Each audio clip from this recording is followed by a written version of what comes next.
is up, YouTube? Welcome back to my channel. It's your boy D Dyson. So I did just rewatch She-Hulk a couple of times. You know, I was just watching it and just really at awe at, I really like this show. I really do. It introduces so much and gets you prepared for the MCU down the road. Hence, with the fourth wall breaking, a little bit more cursing, you know. So that's why I tell myself, it's getting ready for that Deadpool S. Let's check out this She-Hulk episode 1 breakdown, Easter eggs, and everything we missed. And it looks like I see it with Jessica Clemens. Shout out. Let's check this out. Welcome back to New Rockstars. I'm Jessica Clemens, and while Boss was busy falling in love and getting married, lucky, he asked me to help break down the She-Hulk series for you. This first episode is so fun and funny, and I didn't know cousins could be so close. I have a ton of cousins, but we hate each other. Every time we're together, we just fight. Let's just break down this first episode shot by shot, take a look at all the MCU Easter eggs and details we missed. Like Boss, I promise to keep this business and professional, and I won't bark for She-Hulk. Let's get into it. The Marvel Studios title card has now been updated with a shot of Our Lady Thor from Thor Love and Thunder replacing what was last name as Rocket. And then they put back on the M after Thor Love and Thunder my Jordan-wearing, dragon-riding Shang-Chi from Shang-Chi and the Ten Rings. We open to a close-up of Jennifer Walters giving what at first feels like her audition tape for She-Hulk, but she's actually practicing her closing argument in her office. We have a little clip right here. What is the responsibility of those with power? Do they merely have an obligation to refrain from the misuse of that power? Or do they have a duty to protect those without it? Okay, so this opening perfectly reflects what we'll see between lawyer Jennifer Walters, just wanting to be an anonymous lawyer, and She-Hulk, icon, superhero, public figure extraordinaire, who at times in the comics has been known to use her name and presence unjustifiably. I mean, who wouldn't? You're a Hulk. As she practices, the camera pans out, and we slowly get a full view of Jen's very 30 lawyer-like office. She's a busy woman, and she works hard for the money. I work hard for the money. The lawyery type female-driven show is already presenting itself, and I stand for it. We see some books, Barron's Business Law, Courtroom 101, her encyclopedias, Badass Women by Rachel Walsh and Bill O'Neill. I suspect that's a picture with her uncle. Seeing as the stylized credits, we see a courtroom illustration of her family at dinner, and that man resembles the bald-headed glasses-wearing fellow. We have a bobblehead of Ruth Bader Ginsburg and Michelle Obama, a little Ally McBeal, the graduating Barrington Wisdom class owl, along with another little owl below. Owls and lawyers have similar connections. They're intelligent, wise, efficient, they're nocturnal, plus they're just birds of prey, so they're recognized as the animals who represent a lot of law schools and departments. A ton of UCLA swag, along with her 2 degrees from UCLA. We're introduced to her 2 colleagues, the cheery, supportive best friend, Nikki Ramos, played by Ginger Gonzaga, the paralegal who's basically a lawyer trainee. They provide support to the lawyers, they can interview clients and witnesses and prepare documents for court. They're still very important folks. And underwhelmingly unsupportive Dennis Bukowski, played by Drew Matthews. Dennis in the comics was the assistant district attorney alongside Jennifer Walters, and they both hated each other. He was obnoxious and super annoying. I mean, just look at him. Behind Dennis, we get a nice framed photo of the Griffith Observatory in Los Angeles. If you forgot this takes place in Cali, let me remind you. Behind Nikki, we get the traditional brass justice weighing scales, which is completely for Jen doing law with no connection to Moon Knight. Conchu, can you hear me? I'll be your vessel. We see Jennifer Walters, deputy district attorney, on her front door. Our girl is a prosecutor with her own office. The deputy district attorneys commonly work under the district attorney. This is also when Nikki mentions Jen was handpicked to go up against GLKH. And what we know from the trailers up until this point is 1, GLKH stands for Goodman, Lieber, Kurtzberg, and Holloway, which is an homage to Martin Goodman, the founder of Atlas Comics that later became Marvel, Lieber for Stan Lee's real last name, and Kurtzberg for Jack Kirby's formal last name, and Holloway, who is for Holden Holloway, the attorney at GLKH that hires She-Hulk to be the face of the firm's new superhero law division. And 2, they are prosecuting GLKH. That means this is probably a test by Holden to see Jen, aka She-Hulk, really at work. During the comics, Holloway offered the job to an intoxicated She-Hulk in a bar, but he always tested her limits and expected a lot from her. He could be testing her right now with Titania. We see a second pair of clothes, suit, jacket, and bottoms to cover Jen in case she hulks out. Additionally, a lot of lawyers keep extra clothes at their office for all-nighters, but I'm sure Jennifer has also learned her lesson from ripping out of her clothes. This is when Jen breaks the 4th wall. It's so satisfying. Not only have we seen similar scenes like this in Fleabag, I have to.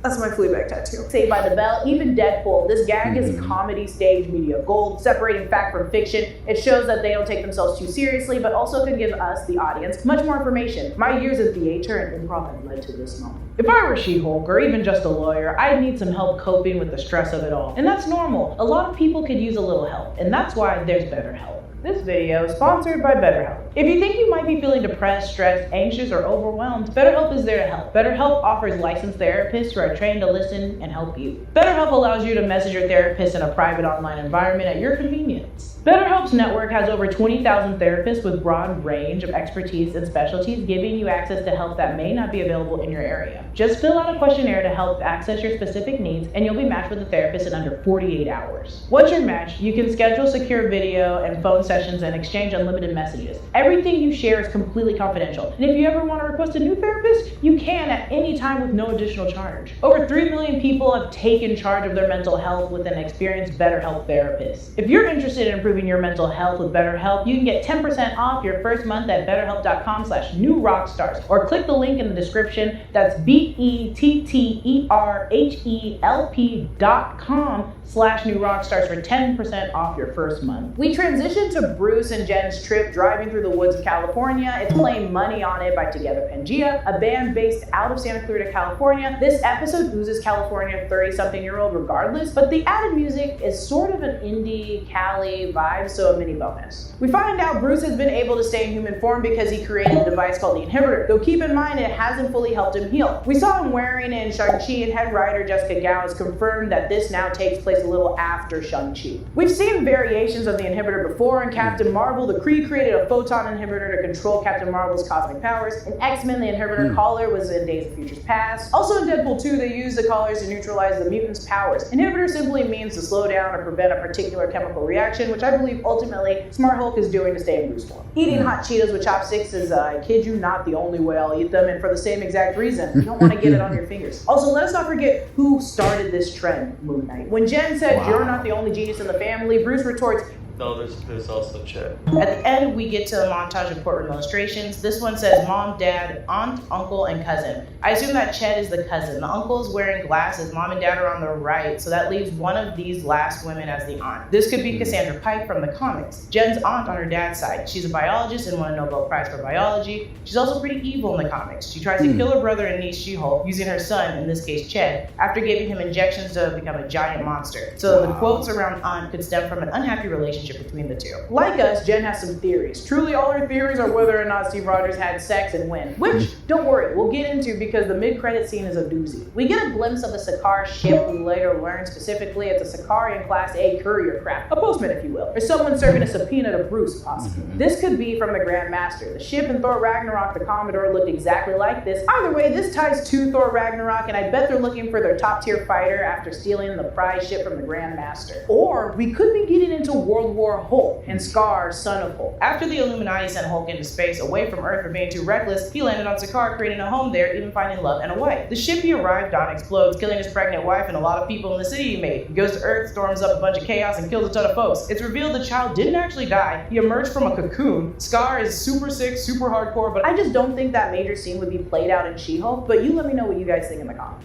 Where in the comics she was shot and we got a blood transfusion from Bruce, that changed Jennifer to She-Hulk. This is technically another type of blood transfusion, just not as thorough. This is great to note how strong Bruce's blood is, which yes, we already knew, but the fact that like most viruses die on the hint of mass oxygen, this clearly does not. And it can impair someone by a teaspoon's worth. Be it the leader whose brain started acting weird in Incredible Hulk, or Blonsky, who with an already petri dish of other concoctions turned into abomination. Though Hulk's blood isn't the be-all end-all superhero drug, the amount of gamma radiation in it is still lethal. So where it worked for She-Hulk, seeing as they share the rare genetic factor, it makes sense it would work on her. Shoot, it maybe works on her mom, but don't bet on any normal civilian every time. We get the sad shot of Jen, now She-Hulk, outline reflection on the green crushed door and her silhouette as she backs up and runs away into the forest like a crazed werewolf. This scene is so funny to me. The transformation scenes in most movies are. She awakens at Ideal Sports Bar. A very funny name for a sports bar. And also a real sports bar in Atlanta, Georgia. And Cricket's Rocks on Gas. In the MCU, the Roxxon Corporation has been seen in Loki during the storm. In the first Iron Man, they fought near the Roxxon Corporation building. In Agent Carter, it's revealed that they created the atomic bomb based on the formula by Howard Stark. In She-Hulk comics, She-Hulk prosecutes them when Danger Man accidentally falls into a vat of hard atomic water on the job. Roxxon is a huge, powerful petroleum industrial company, and they usually do a lot of shady stuff in the comics. Jen sneaks past the bouncer in the hallway. There's a sign that reads Ladies Night. When you actually use the QR code, it takes you to the Marvel website that offers you the first issue of She-Hulk free to read, along with some special promotion. Additionally, in the bathroom, there's some lovely graffiti. We have the Miss Marvel lightning bolt, which is funny because if this takes place during 2024, Ms. Marvel takes place sometime in 2025, who pre-drew this? And in California, no less. Possibly someone anticipating the arrival of Ms. Marvel. Someone like Kang, who we will see in Ant-Man and Wasp: Quantumania, that'll probably take place in California. Kang just stopped by this dive bar and on his way to Northern California and straight up graffiti the crap out of it. We see Rest in Peace Biggie from Biggie Smalls, if you don't know. Don't Stop, Get It, used in tons of songs, but I think its origins are by Luke, I Wanna Rock. I know this because Two Live Crew remixed it. Don't listen to either if you're under 18. A little spider, not to Spider-Man. If you sprinkle when you tinkle, be a sweetie, wipe the CD.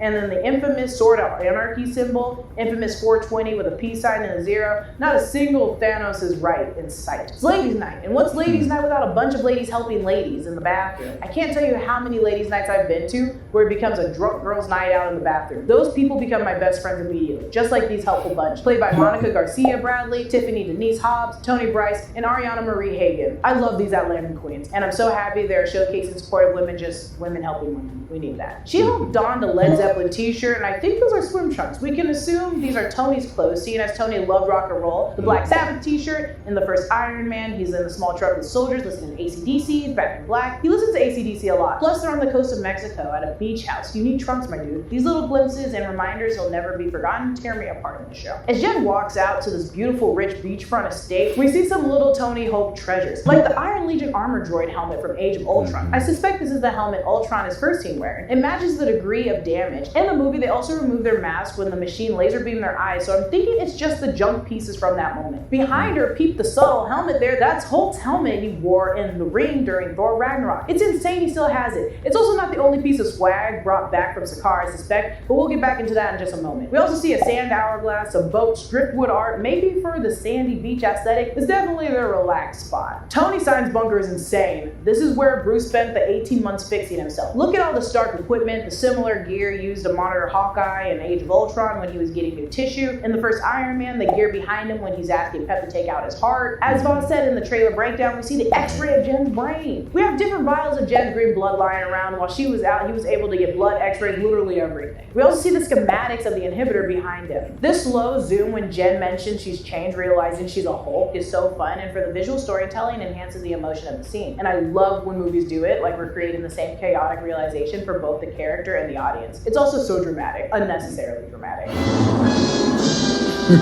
We find out that Jen and Bruce share a rare combination of genetic factors, so like I said earlier, what would have been a lethal dose for most was not for Jen. Jen's blood is slightly different. The way it synthesizes gamma radiation was able to fully heal Bruce's arm. When channeling a distressed emotion, Jen offers Pixar's Inside Out. The scene, spoiler, when Big Bang dies, he dies, okay? It's traumatic. Who's your friend that likes to play? I can't listen to it. We also see the Saws, Stark Industry, and Jen's right. What psycho has this torture bunker? You normally use this chamber for you, psychopath!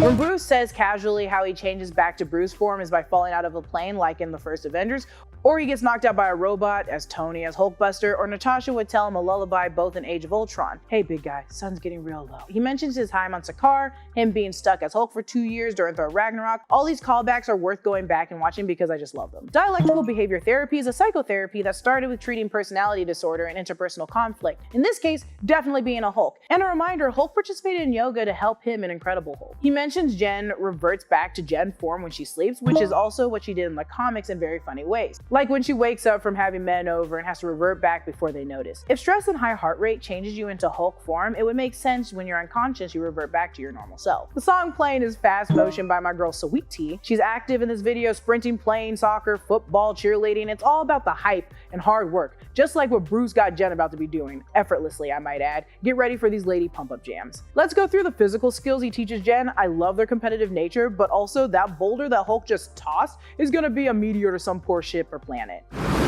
His infamous Hulk jump or leap, if you will, we've seen it done many a times in Age of Ultron when he saves Natasha or when he saves Tony mid-fall in the first Avengers movie. What I love about this scene is where a smart Hulk is taking this seriously, Jen is like, this is easy, and makes fun of him the complete time. Balance in yoga, which Jen is now a full-fledged pro at. This Hulk ground pound, which to me, Jen looks much better at, just saying. Bruce says, Jen, when you have powers like this, It's like putting a target on your back and the backs of all the people you care about. Which is so true. I know she's upset at this point, but in the comics, this is how her best friend died. In 1980 run of She-Hulk, Jill Stevens offered to help all the time when it came to her best friend Jennifer Walters. At a neighbor's barbecue, Jen got a call to come pick up some stuff from the DA's office. Jill offered to pick it up instead. Once she left, they realized it was a trap, and unfortunately they cut Jen's brake lines in the car, and in a horrible collision, Jill died. Jill does resemble Nikki Ramos in She-Hulk series, but I don't think it's her, and I don't want it to be her. But for story purposes, it might be good if she dies. Smart Hulk is making the world's largest martini, and like Steve Rogers, it takes too much to get these two drunk. And cool, you'll always be buzzed but never drunk.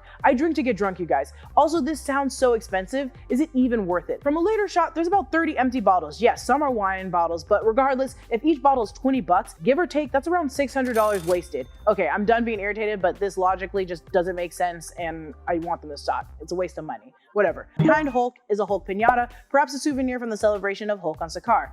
They had the helmet earlier, we saw the ship, we're keeping Sakaar on the back burner always. Later, we see a different angle from the bar where we see another cutout of Hulk. Smug Hulk, am I right? We see the initials BB for Bruce Banner and TS for Tony Stark carved into the bar. Bruce gets into the time he spent with Tony creating the bar, which was during the blip. And it's sad to reminisce, but I think we're getting to a spot in the MCU when thinking of Tony shouldn't make you sad you lost him, but happy at the memories they got to make with him. A good time during a hard time, which She-Hulk is adjusting to as well. We get the Hulk thunderclap. We last saw him using this in Incredible Hulk. This move extinguished fire, turned boulders to rubble, smacks the crap out of your foes. The thunderclap shockwave destroyed, and it's fun seeing both Hulk and She-Hulk using it, though She-Hulk feels like a thunder applause. Thank you, I'll be here all night. Jen breaks the fourth wall again, this time as She-Hulk, but this time Hulk hears her. And maybe she'll start to recognize you can't just do that anywhere. Like in Fleabag, people notice. And in Fleabag season 2, the priest interacts with her, interacting with the camera. He acknowledges it a lot, so perhaps later down the line, we can see someone close to her recognizing what she's doing. Just added fun. Jen is now carving her name into the rebuilt bar, now called Bruce's Bar. The two have settled down and enjoy their hot Cheetos with chopsticks. I think it's cute that Hulks are party size. Again, his metabolism is hefty. He's always eating small amounts. The tiny tacos in Endgame, the party size bag of chips. Just get this man a damn buffet. Am I allowed to curse in this? We pan out of the shot from the courtroom illustrator to see GLKH giving their closing statements to Judge Price, who we see in the recent trailers and recognize as being transformed into an Asgardian type elf. So if that's still Judge Price is beyond me right now, but the defendant is played by Brandon Hirsch. We also get our first look at Holden Holloway, played by Steve Coulter. Titania is seen busting through the courtroom, played by Jamila Jamil. Titania in the comics has hated She-Hulk from basically the jump because she wins time and time again one-on-one with She-Hulk. But I suspect with the other trailer footage where we see Titania everywhere, she was hired to break through the courtroom so they could see Jennifer Walters change to She-Hulk. Like I said earlier, I think it was all orchestrated by Holden Holloway, who is a shady fucking man. Should I try saying shady man? Keep the F out? You can blur it.